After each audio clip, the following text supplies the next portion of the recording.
বন্ধুরা, ফ্রিতে ক্যামেরাম্যানের খুবই অভাব। বলতে বলতে বলতে বলতে আমি ক্লান্ত হয়ে গেছি, তারপরেও আসছে না। তো আমি এখন নিজে নিজেই ভিডিও শুরু করে দিয়েছি। এরপর যখন আসবে তখন ক্যামেরা ধরিয়ে দেব।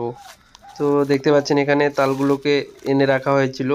এখন এগুলোতে ভালো শ্বাস হয়েছে, মাটির সাথে কিভাবে শক্তভাবে আটকে রয়েছে। এখন আমি এখান থেকে কিছু উঠিয়ে নিচ্ছি। এগুলোকে উঠিয়ে ভালোভাবে পরিষ্কার করে তারপরে কেটে শ্বাসগুলো খেতে হবে। বন্ধুরা, আপনারা আশা করছি পুরো ভিডিওটা দেখবেন, আর আপনারা শুধু দেখতে থাকবেন আর আমি শুধু খেতে থাকবো। তো দেখতে থাকুন বন্ধুরা।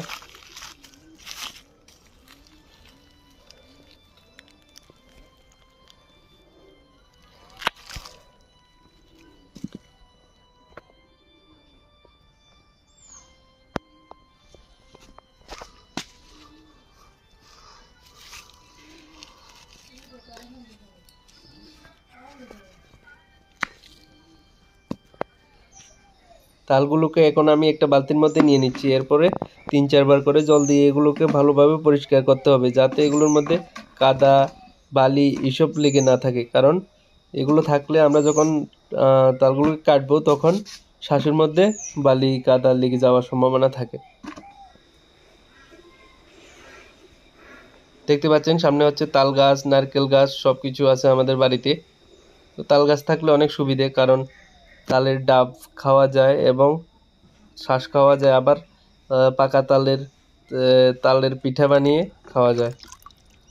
তো দেখতে পাচ্ছেন এখন এগুলো পরিষ্কার করা হয়ে গেছে ভালোভাবে। এখন বালতির মধ্যে রেখেছি, একটা একটা করে নিয়ে কাটবো আর খাবো। তো বন্ধুরা, আপনারা দেখতে থাকুন, আমি শুধু খাবো আর আপনারা শুধু দেখবেন।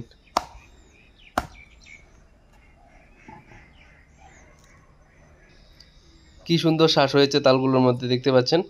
তো আমি আর থাকতে পারছি না, আমি এখনই খাওয়া শুরু করে দেব।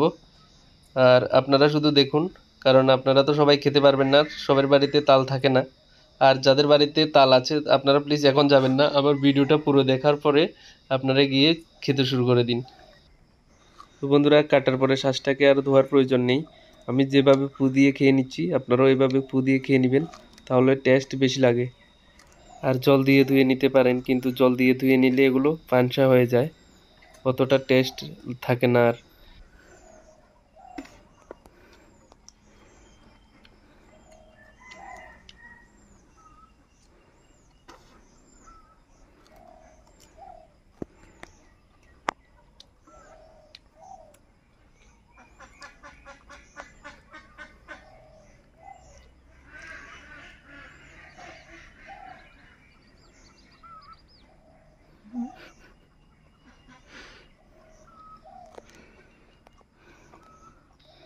সবাইকে অনেক অনেক ধন্যবাদ, যারা এত কষ্ট করে এতক্ষণ পর্যন্ত ধৈর্য ধরে আমার ভিডিওটা দেখেছেন।